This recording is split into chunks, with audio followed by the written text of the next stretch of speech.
Bebe, in love na yata ako kay RJ. Tama ang narinig ninyo, mga kaibigan. In love ang ating pinakamamahal na si Sven. Kaya naman niya naisip na mawala para magnilay-nilay tungkol sa napakaraming naggaganap sa buhay niya. Ha? Eh, parang isang linggo na kayo nagkakilala mo na. Si sister naman, oh. Love has no boundaries, di ba? Oo nga. Pero ano, sister, ano, tingin mo may pag-asa ako? Ewan ko, pero... Sige na, ano? Meron ba? natin. Lahat naman ng tao may pag-asa pa sa hindi pa nangyayari.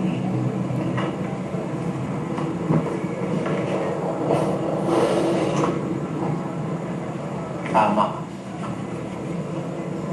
Pero yun, naisip ko rin, kahit sinong tao naman, kahit palungkot, di ba? May isang tao magpapangiti sa kanila. Sa akin, wala. Lahat naman, Bebe, may pag-asa. Wala. Kahit ikaw. Wala po. Lahat ng tao may pag-asa, Bebe. Maski ikaw. Tama nga naman. Ang lahat ay may pag-asa. Thank you. Kahit kay Ted. Roger. May hindi na manage na palang banda, no? Ay, oh. Masaya mag-manage ng banda eh. Masarap yung feeling na may inaalagaan. Oo nga, no? Kahit minsan mahirap, alam na at alam mo yun, may di pagkakaintindihan sa mga kabandis mo. Kailangan mong i-damage control. Oo nga eh. Pero ganun talaga pag-manager eh. Kahit wala kang hawak ng instrumento, hawak mo naman yung magiging future ng banda. Ano? Hindi ko lang naisip yun, ah. Oo, di ba? Ay, nako. Kung hindi ko lang talaga daw yung banda ko. Hindi mo naman.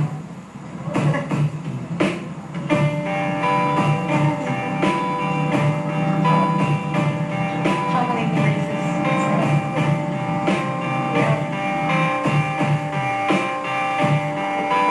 Hey! Where are you? Stop worrying. The elections are gonna be fine. We're here at the EHS concert. Everything's gonna be perfect. Sana nga. Okay, here, I'll ask you a question to get your mind off things.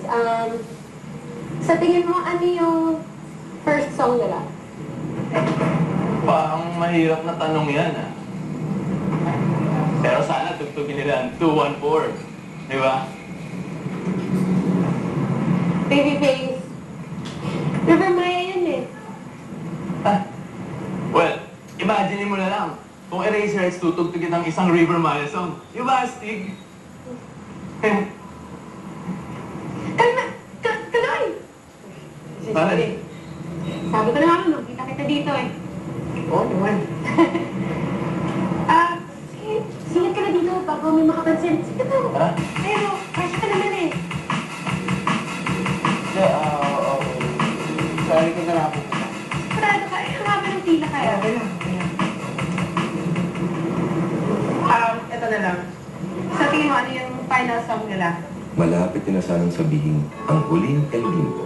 Pero naramdaman niya, yun rin ang isa sa lupisisi. Siguro, Spolario.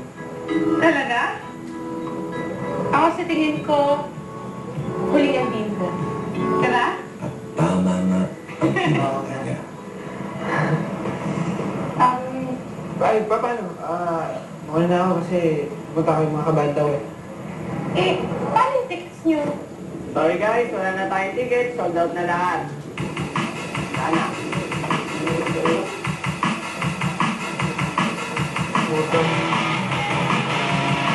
Wala na tayong tickets. Wala na ako ah. Hindi ko na sa mga kabandaw. Oo nga. Sino na tayo? Sorry guys, wala na tayong Go lang, team! Sorry guys, wala na tayong tickets. Sold out na lahat. Dok Manong. Ang naalala ko, Sa Acer sa aming first family car. Think pamilya yun dati. We had no cassette ng bata kami, so we had to use the car to listen to E-heads, and yung first album na Ultra Electromagnetic Pop brings back memories. Yan. Reunion na Eraserheads, once in a lifetime chance again. After nilang mag-disband, eto na to, this is it. First time ko silang napanood sa Elvis ng UP Mountaineers, tapos hindi ko na sila makalimutan. Kahit mga medyo mga ganun lang sila, okay lang. As in, sobrang galing-galing kasi nung mga kanta nila, tsaka nung tugtugan.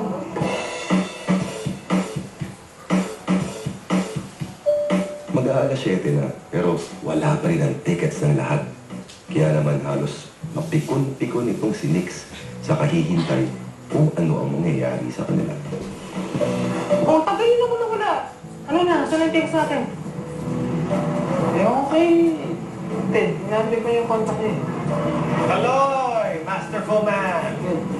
Dexter, Michael Jordan of the electric guitar. Oh, ano, balita ka, opening act daw tayo sa EDSA.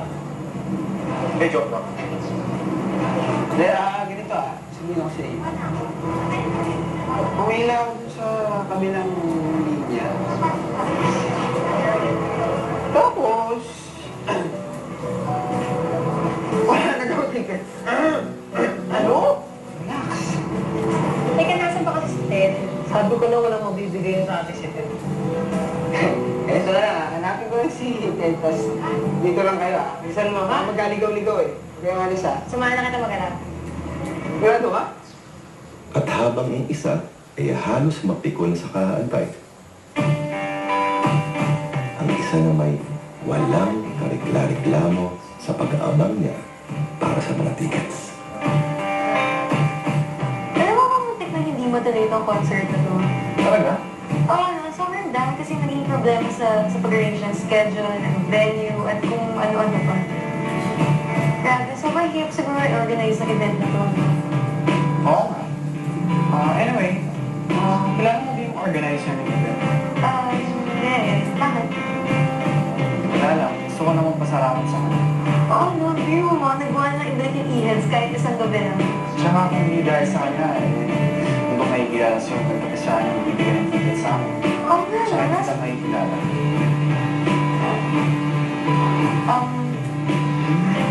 Kailangan ko mag-CR. Sige, ako na lang bahala dito.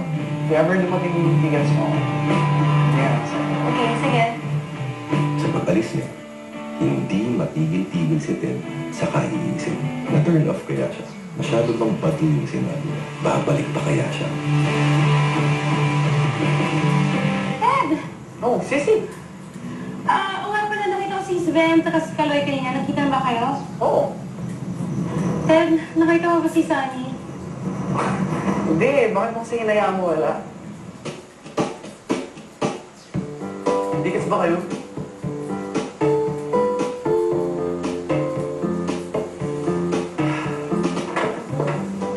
Hindi mo tinita ko na.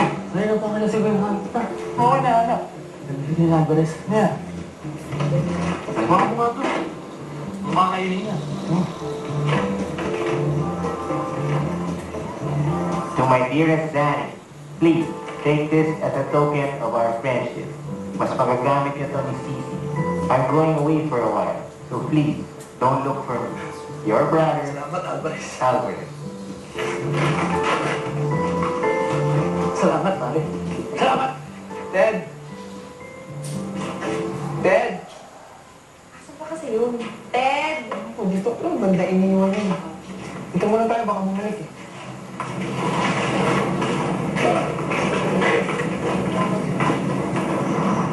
Ay, baby, sorry nga pala. Hindi ako nakapunta dun sa Sigosanagan ako. Okay lang yun. Ano nangyari sa'yo? Alam mo na yun. Hindi. Akala ko kasi nandun sila... Alam mo na yun. Minsan pala madrama ka din eh. Siyempre, mahirap na yung pipilitin ko yung sarili ko sa hindi talaga kaya. Pero alam mo, habang kasama mo sa kasama lang, naisip na, bait pa talaga si Sisi, no?